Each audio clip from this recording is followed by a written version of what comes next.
ժողովրդին կյանքը կպայծառագերվեն, կսրբացնեն։ Մեր 1.5 միլիոն սրբացած նահատակները մեր ժողովրդի կյանքի մեջ պիտի մնան աններելի զանգակատում,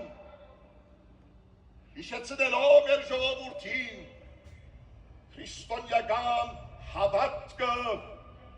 քրիստոնեական բարոյական արժեքները ապրելու ու ապրեցնելու ճշմարիտ ճանապարհը։ Մեր նահատակները մեր ժողովրդի կյանքի մեջ պիտի դառնան սրբազան թատնոց, մեր կյանքը գրավող, պայքարի մեր ոգին հարստացնող, ամրապնդող։ 100 տարիներ մենք հիշեցինք ձեզ, ով սրբացած նահատակներ հայոց, պիտի շարունակենք հիշել ու հիշեցնել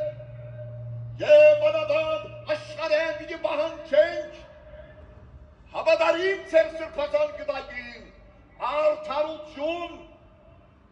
մեր ժողովրդի բռնապարված իրավունքներու վերականգնում